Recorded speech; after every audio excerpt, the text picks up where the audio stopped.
Thank you for inviting me. Thank you also for your prayers. And at one time I got quite a bit of soup from you on Wednesdays, I think. And it was very good soup. Peter had a series about what's in your hand. And I came and I realized that what I had in my hand was the fact that I have cancer. I've had cancer now for 3 years. I'm declining fast. The cancer has spread. But that cancer has given me opportunities to talk about what I believe and where I think I'm going, where I know I'm going, that I don't think I would have had if I would not have had this. And when I talk to people, I think there is two things they a little bit wonder about with me. The first one is the kind of easiness I talk about death and dying. The other thing is that people say, oh, you're only 64. And I keep saying, but I've had and I have an amazingly beautiful life. I'm going to try to explain both things to you. I am part of I grew up in the Netherlands, at least I hope I grew up, but I'll leave that to you to judge. And part of a family of 9 children. A good, solid, loving Christian family. And things went quite well till I was 13 years old. When I was 13 years old, a brother above me, his name was Philip, was diagnosed with leukemia. And we now talk 1970. For those of you medical, in 1970 they already used the medicine prednisone. Still use it today. Anyway, my brother was diagnosed with leukemia. He lived for another 5 months. And at the age of 16, he passed away.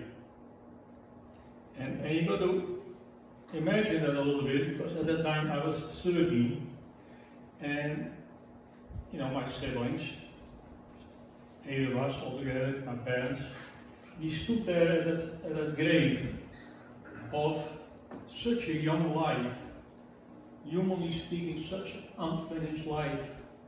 And it's in your teenage years, right? It's in those years you wonder about things. You have so much to learn. You have so much to try to understand. It was a very difficult time. Six weeks after my brother Philip died, my dad had gone to a job site with 2 of my other brothers, and they came back to the shore and they jumped off a little tugboat, and my brother Leonard fell down and couldn't get up. He had broken his neck. He was paralyzed from the neck down. He lived another 3 weeks and then he died. So within 3 months, we stood at that graveyard again, at that open grave, and you struggle. You don't have answers. We saw, of course, our parents mourn. They had lost 2 of their children in a very short time, and it was an extremely difficult time. As children, it was more obvious that our mother struggled with it than our father. But I don't know how good we were at observing that. This was 1970. In 1976, my mom died in a car accident. She was on the way to choir. She sang in one of those big classical music choirs, Gloria Vivaldi, Handel's Messiah, all those, what I think are beautiful pieces of music. And our mom died in a car accident. And for the third time in 6 years, we stood at that grave. And I do not take death lightly or dying. I have felt very deeply the pain, the hurt, the struggle, how to deal with it. So that's one part. I don't take it lightly.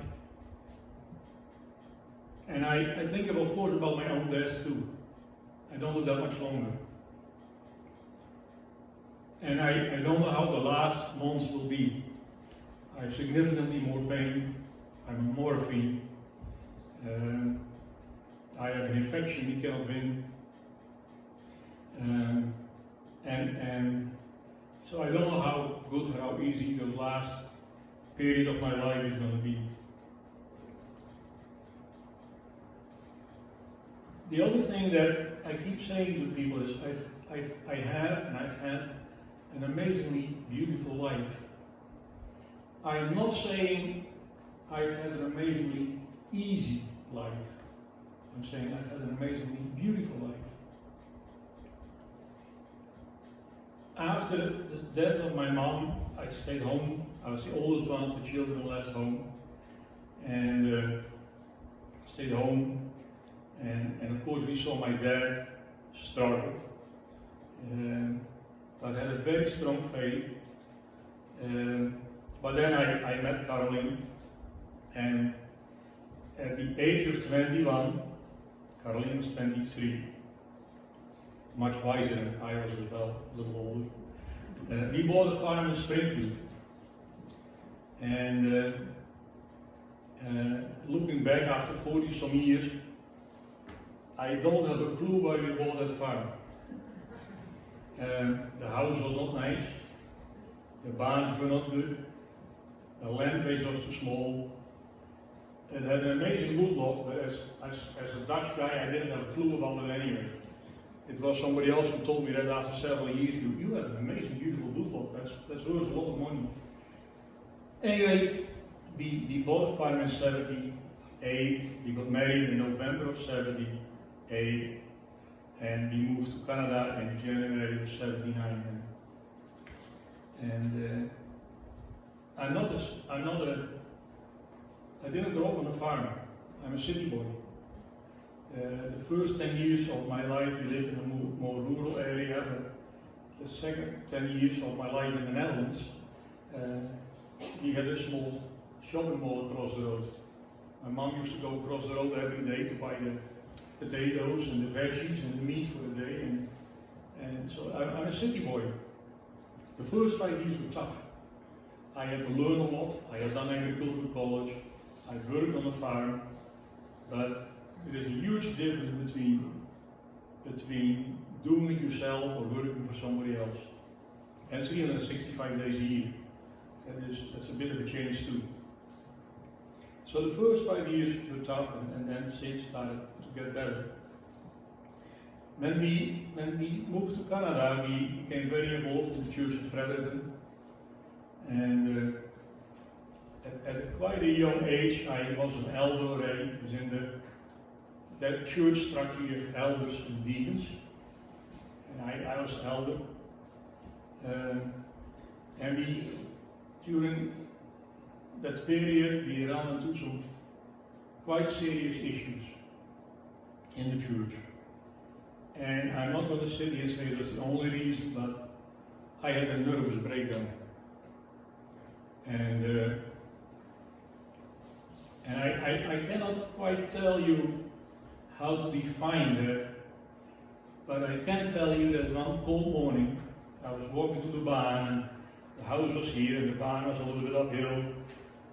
And it was a very cold morning that I walked to the barn, and I thought if I fall now and break my leg, I freeze to death, and it will be it would have been, I think, just fine with me. So I don't know how you want to define that, I don't know how you want to call that, but I did not fall. Went in counseling, and I'll say a little bit more about that later. Went in counseling and came out of it. I have to say, in that process, I lost a little bit of my childlike faith, but I also learned to have much more understanding and compassion with those who struggle mentally. And anyway, we came out of that. We farmed, things went quite well, worked very hard, to pay the mortgage. There were still the days that you had to pay your debt as fast as possible. I guess we've changed that. We don't pay the debt off at all anymore if we don't want to. I had to say it in Scotland, and I got to tell you this morning, our first mortgage, which she had to sign too, our first mortgage was 12.75%. And I think today you can get money for less than 2%. And I think the second year we were farming, our milk tool broke and I needed an operating loan, and we paid over 20%. And that's what they say, the good old days, I guess. I still don't understand how we did it, but by the grace of God, we did do it. In 1998, our farm burned down. We lost all our livestock. We lost the barn. They could save the tower silo, although we had to rebuild it later. But in a 6 to 8 hour period, that what we had worked so hard on was destroyed. And it teaches not a life lesson how quick things can change, and how quick that what you think is a huge part, and maybe in my case too big a part of my life, can be gone. And so that was another struggle. In our family, it was after the fire, about 22 years ago, we had to deal with the issue of homosexuality. And we had suspected it for a long time. We had ever wondered, since he was 3 years old, we had wondered and kind of knew this child was different. But when he came out that he was a homosexual, and you got to think back 20, 25 years, okay? We struggled.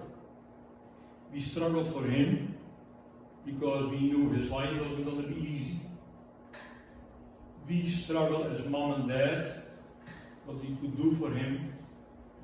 I think it is the year of our marriage we most cried. We didn't cry that much, to be honest, but that year we cried a lot.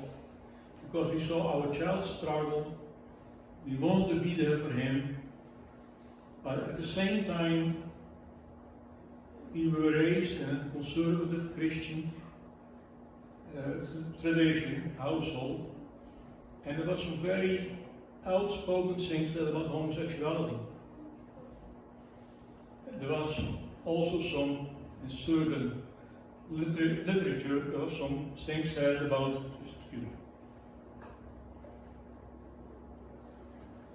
about what the parents kind of had done wrong if one of the children turned out to be a homosexual, and especially the dad. And we struggled with that. We read a lot about it, we talked a lot about it, we went to seminar about it. There's organizations that try to help you understand it better. But it was very difficult. And I have to say that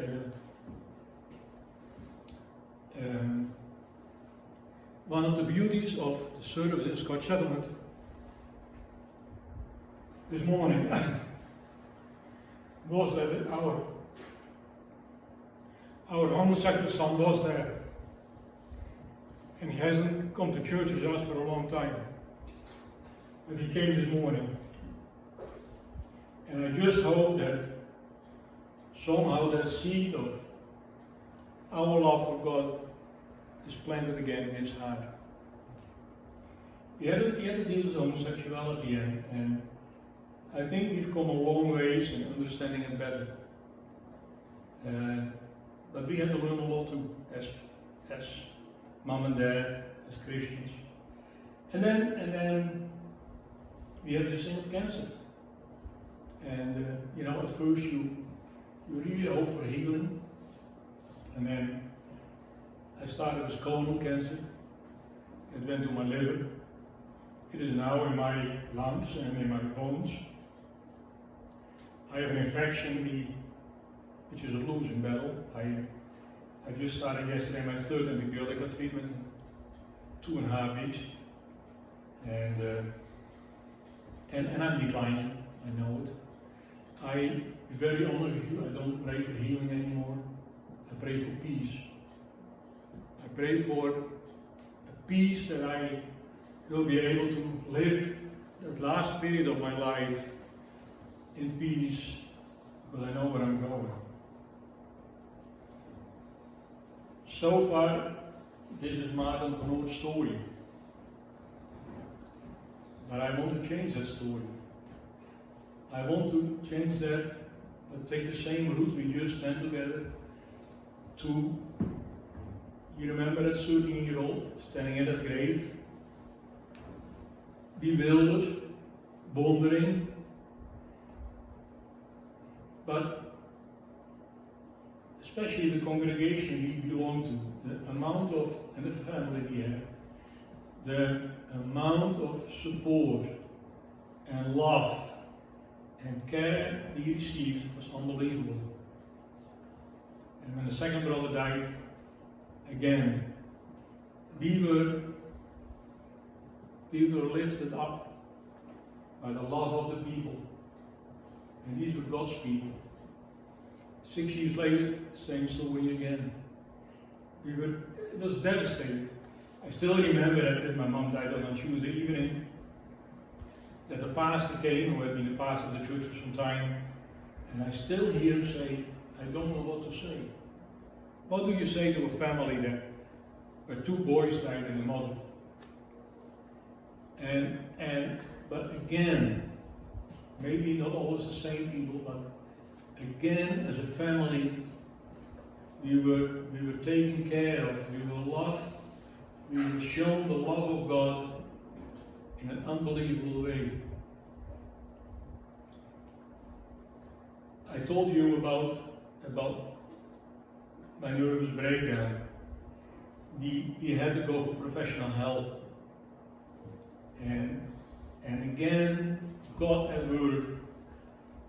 The counselor we had was a retired, very fatherly figure, a retired Baptist pastor. And he helped us through that process, through that pain, through that hurt, through that struggle.